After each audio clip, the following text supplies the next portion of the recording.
श्री स्वामी समर्थ जय जय स्वामी समर्थ श्री स्वामी समर्थ जय जय स्वामी समर्थ श्री स्वामी समर्थ महाराजांच्या नामस्मरणाने आजच्या व्हिडिओला सुरुवात करूया।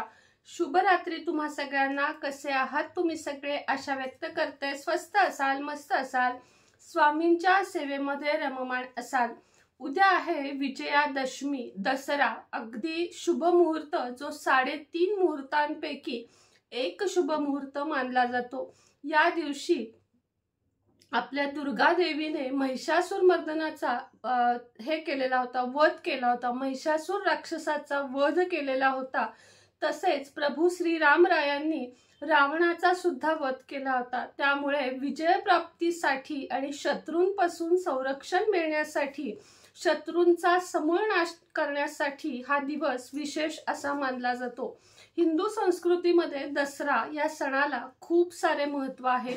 दसऱ्याच्या दिवशी नेमकी काय करावे, काय उपाय करावे, दसऱ्याच्या दिवशी महिलांनी कोणत्या गोष्टी कराव्यात म्हणजे विशेष लाभ आणि धनलाभ, सुख समृद्धी हे आपल्या आयुष्यामध्ये येते, तेच आपण आजच्या व्हिडिओमध्ये बघणार आहोत। दसरा म्हटलं की सगळ्यांना एक आनंद, उत्साह आणि दसऱ्याला आपल्याला सोन्याची पाने म्हणजे आपट्याची पाने वाटायची आहेत, इतकीच बेसिक माहिती असते। खरं तर या दिवशी खूप काही करण्यासारखे असते। सेवा किंवा उपाय या दिवशी बरेच काही करण्यासारखे असते। सण म्हणजे गोड खाणे आणि म्हणजे आता समजा ही आपट्याची पाने वाटणे, एवढ्याच 2 गोष्टी नव्हेत। उद्या सगळ्यात आधी सगळ्या महिलांनी सकाळी उठल्यानंतर, आता गुरुवार असल्यामुळे माझ्या मते उद्या गुरुवारच आहे त्यामुळे सगळ्या महिलांना प्रश्न पडेल की उद्या केस धुवावेत का? तर उद्या दसरा आहे, तुम्ही उद्या केस सगळ्यात स्त्रिया धुवू शकतात। कारण काही गोष्टींनी मांसाहार तर नसेल झाला नवरात्रात, पण तरीही मांसाहार असेल, ब्रह्मचर्याचे पालन नसेल केलेले तुम्ही, किंवा इतर तुम्ही अशा ठिकाणी केला असाल जिथे शुद्धी नाहीये, तर तुम्हाला उद्याच्या शुभ मुहूर्तावर गुरुवार वगैरे यातल्या कोणत्याही गोष्टी न पाळता उद्या सगळ्या लेडीजनी आणि जेंट्सनी सुद्धा केस धुवा। लक्षात ठेवा फक्त की केस धुताना त्यामध्ये चिमूटभर हळद आपल्याला टाकायची आहे, म्हणजे जे काही आपण शास्त्रीय मान्यतेनुसार दोष लागू होतात, गुरु कमजोर होतो असे जे आपण म्हणतो, त्या गोष्टी कमी होतात। उद्या दसरा आहे, अवश्य सगळ्या महिलांनी केस धुवा। ज्या महिलांनी आज केस धुवून घेतले असतील त्यांनी उद्या धुण्याची गरज नाही आहे। आता तुम्हाला सांगते की दसऱ्याची सकाळ सकाळी उठल्यावर सगळ्यात आधी स्वच्छ स्नान करून घ्यावे। त्यानंतर सर्व घरामध्ये गोमूत्र किंवा गंगाजल शिंपडून घ्यावे। गंगाजल, गोमूत्र हे शिंपडल्यामुळे घरामध्ये शुद्धीचे वातावरण होते आणि घरातील नकारात्मकता बाहेर जाते। यासाठी घरातल्या महिलांनी एका फुलाने किंवा आपट्याच्या पानाने नको, कारण ते आपल्याला ते देवाला व्हायचे आहेत, आंब्याच्या पानाने किंवा झेंडूच्या फुलाने घरभर आपल्याला गोमूत्र किंवा गंगाजल शिंपडून घ्यायचे आहे। हे झाल्यानंतर घरातील सर्व स्वच्छता, उद्या केर, फरशी हे सुद्धा आपल्याला करायचे आहे। फक्त पाण्यामध्ये चिमूटभर हळद घालायची आहे। केर, फरशी ही सर्व कामे झाल्यानंतर सगळ्यात आधी उंबऱ्याला हळदीचे लेपन करायचे आहे। दरवाजा स्वच्छ करायचा आहे। दरवाजावर सुद्धा एक स्वस्तिक काढून घ्यायचे आहे कुंकवाचे। त्यानंतर दरवाजाला आपल्याला तोरण लावून घ्यायचे आहे। झेंडूची पाने आणि आंब्याची पाने यांचं तोरण, किंवा नुसत्या झेंडूची पाने आणि आपट्याच्या या पानांचं तोरण आपल्याला दरवाजाला लावून घ्यायचे आहे। हळदीचे लेपन, उंबरठ्याची पूजा, त्यानंतर स्वच्छ सुंदर अशी रांगोळी आणि एक दिवा दरवाजामध्ये आपल्याला लावायचा आहे। हे झाल्यानंतर देवघर सगळे स्वच्छ करून घ्यायचे आहे। संध्याकाळी तळी भरणे वगैरे काम असते आपल्याकडे। सकाळी सगळे देव स्वच्छ करून पंचामृताने आपल्याला स्नान घालून, पितांबरी वापरत असाल पितांबरीने सगळे देव उजळवून घ्यायचे आहेत। त्यानंतर किचन स्वच्छ करून शेगड्यांची सुद्धा पूजा करायची आहे। ही पूजा झाल्यानंतर देवघरात देवांची पूजा झाल्यानंतर एक स्वच्छ कापड पाटावर अंथरून त्यावर आपले घरातील शस्त्र, जी काही शस्त्र आहेत ती शस्त्र शस्त्र म्हणजे कात्री, सुरी किंवा आता आमच्यासाठी तुम्हाला सकाळी सांगितलं मी, लॅपटॉप असेल, फोन असेल किंवा आपला ट्रायपॉड असेल, तुमच्या मुलांची पुस्तके असतील, आपली आध्यात्मिक जसं की आपण सारामृत, दुर्गा सप्तशती, अध्याय 14वा, अध्याय 18वा, गुरुचरित्र, हे सर्व ग्रंथांची पूजा करून घ्यायची आहे. मुलांच्या अभ्यासाच्या पुस्तकांची पूजा करून घ्यायची आहे. माता सरस्वतीचे चिन्ह आपल्याला काढून घ्यायचे आहे आणि पाटी पेन्सिलवर किंवा वही आणि पेनाने आणि त्याच्या पुढे हे सर्व मांडून, किंवा माता सरस्वतीची मूर्ती जरी असेल, आता माझ्याकडे मूर्तीच आहे, मी मूर्तीचीच पूजा करते माता सरस्वतीच्या. आता इथं नाहीये तुम्हाला नेमकी आता दाखवायला, हा आहे. माता सरस्वतीची पूजा करा किंवा उद्याच्या दिवशी तुम्ही ही मूर्ती ऑर्डर सुद्धा करू शकता. माता सरस्वतीची पूजा करून घ्यायची आहे. त्यानंतर मुलांच्या जिभेवर एम अक्षर लिहून घ्यायचं आहे. एम मधाने, सोन्याच्या काडीने, दर्भाच्या काडीने किंवा दुर्वेने एम अक्षर काढून घ्यायचे आहे. आता हे सगळं झाल्यानंतर आता उपाय सांगते तुम्हाला. देवघरासमोर छोट्याशा लाल कपड्यावर 1 रुपयाचे नाणे ठेवायचे. त्याला हळदी कुंकू, धूप, दीप, नैवेद्य आणि छान असं गुलाबाचं अत्तर लावायचं. आपल्या घरात वर्षभर कधीही पैशाची कमतरता जाणवणार नाही. आता हे जे रुपयाचे नाणे आहे ते नंतर तुम्ही लाल कपड्यामध्ये गुंडाळून पर्समध्ये ठेवू शकता. दुसरा उपाय म्हणजे उद्या सकाळी 1 आणि संध्याकाळी 1, म्हणजे सकाळचा चौमुखी दिवा एक दरवाजामध्ये लावायचा आहे. एक पणती घ्यायची, त्यामध्ये 2-2 अशा 4 वाती लावून घ्यायच्या, एकूण 8 वाती होतील. आणि त्याचा तिळाच्या तेलाचा दिवा सकाळी 1 आणि संध्याकाळी 1 मुख्य दरवाजामध्ये प्रज्वलित करायचा आहे.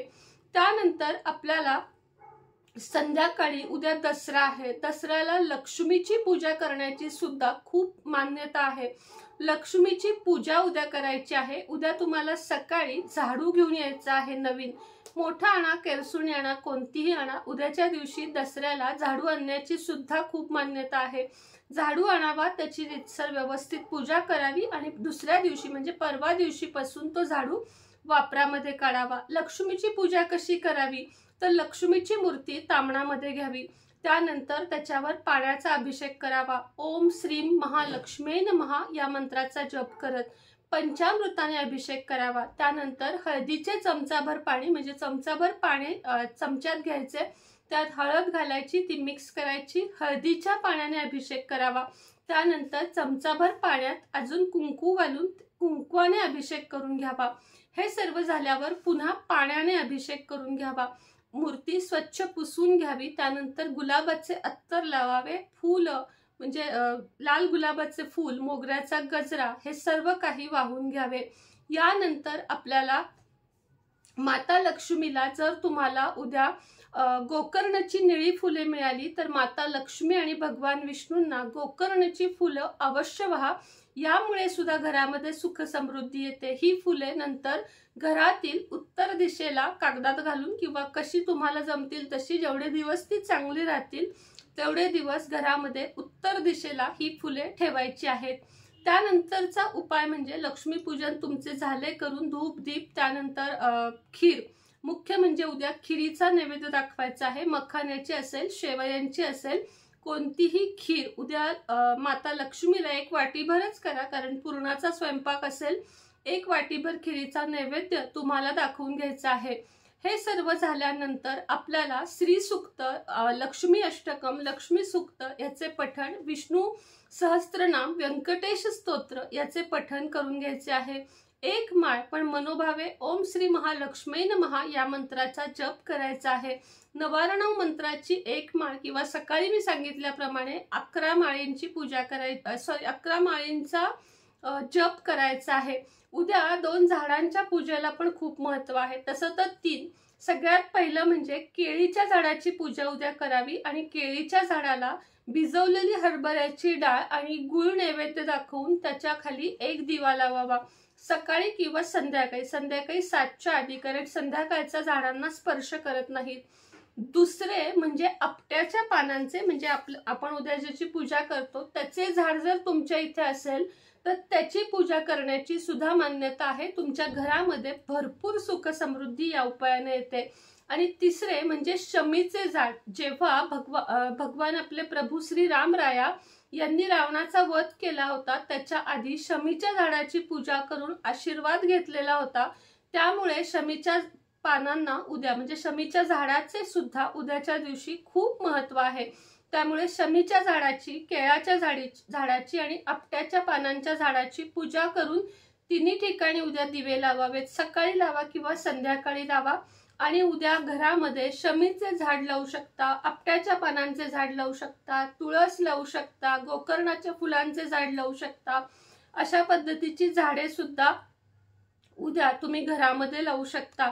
आता उद्या कुंचन सेवा करावी का असं बऱ्याच महिलांनी विचारलंय. तर हो, उद्या खूप शुभ मुहूर्त आहे. कुंचन सेवा तुम्ही नक्की करू शकता. आता आपल्याकडील जर कुंचन उद्या दसऱ्याच्या शुभ मुहूर्तावर तुम्हाला हे घ्यायचं असेल तर तुम्हाला सांगते 1999 रुपयाला कुंचन आहे. त्याच्याबरोबर काय काय मिळते तर कुंचन बरोबर पंचरत्न मिळते, त्यानंतर कमळगट्ट्याचे मणी मिळतात. आता मी तर सगळं घेऊन बसलेले नाहीये.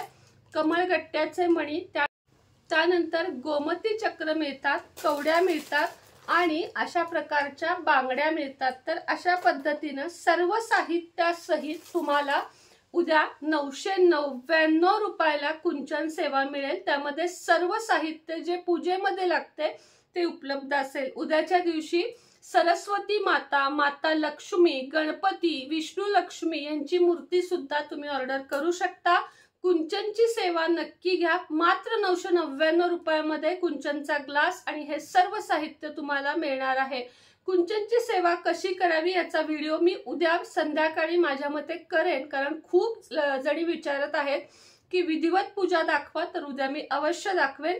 तर चला, आत्ताच्या व्हिडिओमध्ये इतकीच माहिती होती. तुम्हाला जर कुंचन, मूर्ती यापैकी काही हवं असेल तर आपला 77 57 94 94 41 या आपल्या कॉन्टॅक्ट नंबरवर मेसेज करावा. कुंचन तुम्हाला उद्या ऑर्डर केल्यानंतर, आता पेंडिंग ऑर्डर दिलेल्या आहेत, 7 ते 8 दिवसामध्ये तुमची ऑर्डर म्हणजे दिवाळीच्या आतच, त्याच्याही खूप आत तुम्हाला कुंचन मिळेल. 999 रुपयाची कुंचनची ही सेवा चुकवू नका, अवश्य घ्या. सगळ्यांनी घरोघरी सेवा करा. श्री स्वामी समर्थ.